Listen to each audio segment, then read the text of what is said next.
Okay.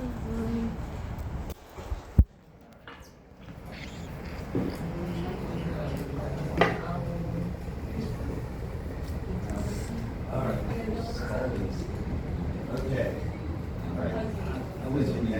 As you know, we're going to break this up. Then you'll see basically what we order this anything. So restaurants. See a lot of everything you guys got what you need up there. And just season 4. You do just fine. So have you been tonight there? So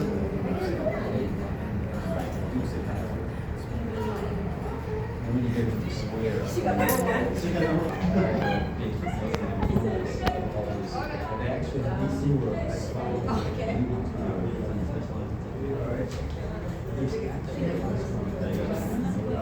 all right, well, contestants, I need to back up here. 2. I got 3. Oh, what number you got, girl?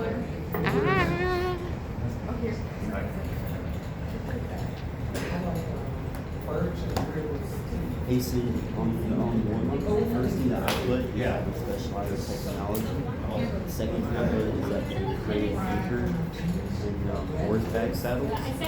Something else I put is that they have a big involvement in silk road trade or big introduction. Another thing I put yeah, that's the lot. What's your last name again?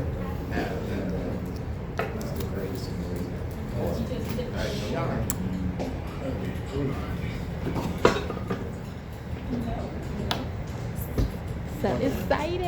I'm nervous. Why? Because I am. It's because I'm Don't be nervous. I gotta You make got sure I this. get your name right on the I have a hard enough time reminding this. You're gonna do great. Just be nervous, breathe. Breathe in.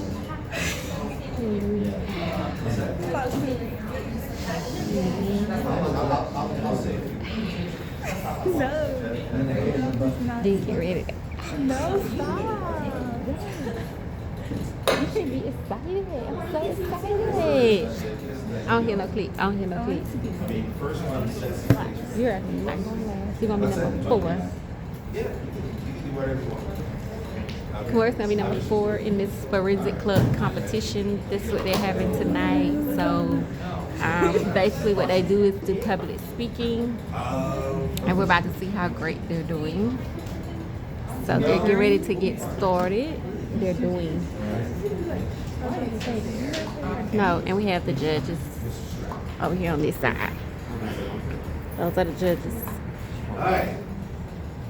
First off, I This want to is say hello and welcome, and I thank you all for coming tonight. This is something I've been thinking about for a long time since I've been here at Hampton High School. I was, before I came to Georgia, I taught middle school in Virginia for about 12 years, and they made me the forensics coach up there. And first time I did it, I said, well, that's great. What do we do? And so, but we used to do, have a great time. We started off with like 2 kids. By the time we left, we had 20. And we did pretty well in our county competitions. We always went every year. And I still have kids that were part of my forensics group, still like send me messages saying, hey, I remember when we did that. One person who joined up, one of my first members, she said, I don't know, I've never done public speaking before. And then I come to find out that she does it for a living now. So this is a big opportunity for a lot of kids to do this. So this is this has always been my dream to be able to do it here. When I first came here to Hampton, I was the debate coach. And we had a team that was ready to go, and we were actually scheduled competitions with, we did one with Locust Grove High School, and then we were going to do one with Creekside Academy when all of a sudden COVID hit. And that kind of derailed the thing. But when we started coming back to the school, I was thinking there's a lot more that we could do than just debates, because there's a lot, I think people can do a lot more with public speaking, with presenting ideas, poetry, short stories, prose, even original oratory. And you're going to get a lot of those things tonight here for this thing. Basically, the way it's going to go is each competitor is given a number. So they're going to go, they're all randomly selected. Each one's going to be up here for at least anywhere from 3 to 5 minutes. First, I want to thank our judges here. We've got Mr. Bagwell, who's part of our ELA department. We also have Dr. Thomas, who is one of our wonderful counselors in our counseling department. And we have Chase Arrowwood, who is serving as our official timekeeper tonight. He volunteered, so we appreciate that. And of course, we have our club members and other people that have been with us for a while, and some that are just trying it out here. What I'd say is, like, go for it. You never know what you might expect, and you might even discover yourself, you've got a hidden talent somewhere. But I hope that you guys are appreciative. So a couple of things before we get started here. Like I said, the bathrooms are right down the hallway. If you need to go, you can just go ahead and go there. The only thing I ask is, like, if somebody's performing, if you can kind of wait before you come in back in the door. All right. Also, as far as recording this, I'm assuming, are you guys okay with somebody recording you? Okay. All right. Just yeah, I just want to make sure, because, well, one person does. All right. You know, usually we don't normally do this, but if you're recording like your son or daughter, then you're welcome to do that. So the other guys, just make sure you get their permission, of course. But you're welcome to take pictures and everything, and be appreciative. So is everybody ready to begin? All right. So without further ado, we're going to call up number 1.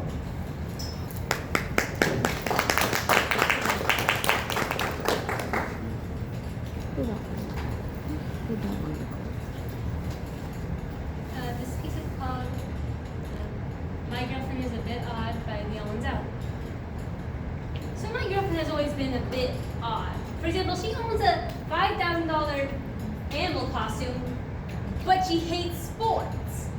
That's kind of weird.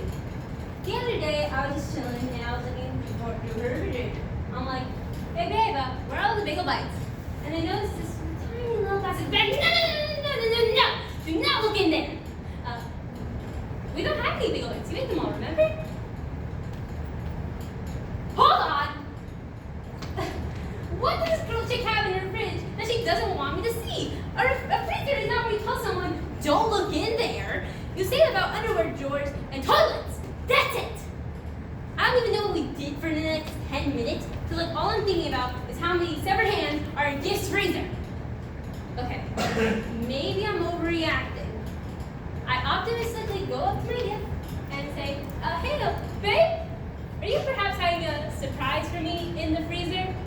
Like a birthday cake? My birthday's not for another, like, 5 months. That's the only logical explanation I can think of someone would have in their freezer that doesn't make them a psychopath. Nope. So what's in there? Don't worry about it. Do you not say how this looks? If the doors weren't locked, I'd be out there ASAP. I don't want to lose sleep over this, so I hold it to never happened in the previous show and say, what's in the freezer? Isn't that sick? You have a dead snake next to the bagel bites! Some fun fact about my gift, she owns 8 snakes. Apparently she used to own 9. I've recently learned that snakes are a very low maintenance pet. You only have to feed them for like once every 3 years. And if you cut them in half, they turn into 2 snakes. Another fun fact, snakes actually lack the ability to feel love. They are physically incapable of showing affection. So your pet hound knows will sell your soul to Satan for $11 a coin. So I need to start asking questions. Why do you have a dead snake in your freezer? What other things do you have in your freezer? What the heck's wrong with you? I wanted to get in taxidermy, but the guy I wanted to have do it was busy. Also, there's mice in there for misses. Well, that's actually one of the big misses, so honey. What's really disturbing, though, is that the snake is still in there to this day. I don't know how long it was in there before, but it's been well over a year since that incident. But honestly, it's kind of great, though. You know why? Because now she can never complain about the state of my refrigerator. I'll have potatoes that are sprouting more potatoes, grapes that are getting me tipsy, and if she points any of this out, any of it, I'll simply say, oh, you think my refrigerator is bad? Huh? Medusa? One time she asked me, my fridge smells terrible and I don't know why. Really? You can't think of a single reason? No, I said the fridge smells bad, not the freezer. I will flush your steak down the toilet and give you a swirling. And that's the sign of true love, kids. Oh, that was great. Oh, sorry.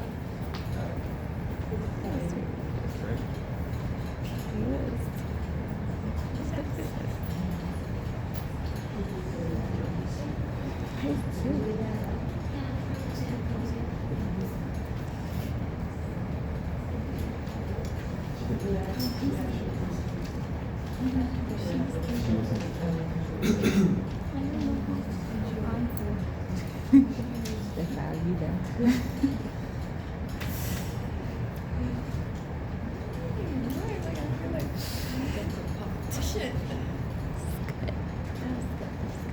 No, are you serious? No, don't be scared. It's okay. You got this. You got this. She did really good. She'll be a good actress.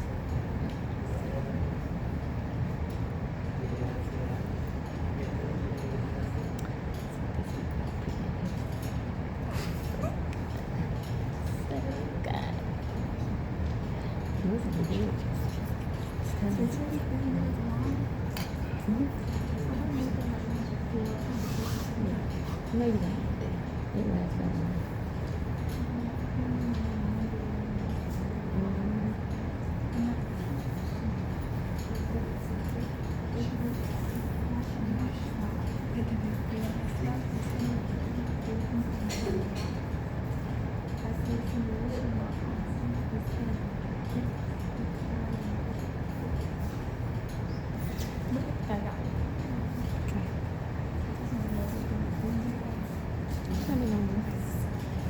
Yes, he said you can be at home.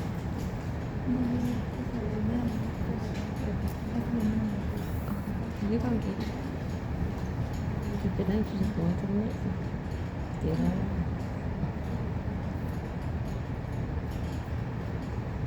That's all you have to do.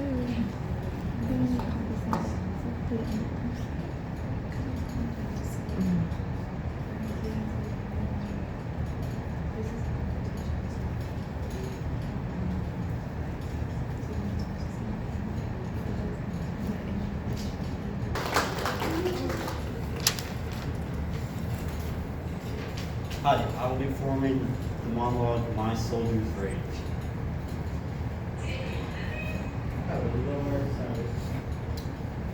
Not once in a century of terror has mankind risen above the Titans. Their every craven, bloodthirsty advance has left a waken of inessable loss for us. Lives were taken, territory was abandoned. However, should we succeed, we'll make history. Today is the day lands taken by our greatest enemy will be reclaimed. For the first time, we will know what it means not to run, but to meet the Titans head on and win. Now, it may seem an insignificant lot of land compared to the vast tracts of former glory, long abandoned, but as a symbol, as an idea, Trost regained shall stand as a reclamation of pride and hope beyond measure, a leap greater than what we have ever taken. Everything that you thought had meaning, every hope, dream, or moment of happiness, none of it matters as you lie bleeding out on the battlefield. None of it changes what a speeding rock does to a body. We all die. But does that mean our lives are meaningless? Does that mean that there was no point in our being born? Would you say that our slain comrades? What about their lives? Were they meaningless? They were not. Their memory serves as an example to us all. Courage has fallen to anguish fallen, their lives have meaning because we living refuse to forget them. And as we ride to certain death, we trust our successors to do the same for us. Because my soldiers did not buckle or yield when faced with the cruelty of this world. My soldiers push forward. My soldiers scream out. My soldiers rage.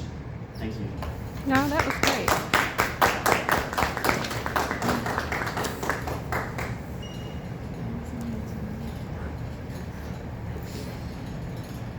Yeah, that was good too. It's gonna be a tough one. That was too good.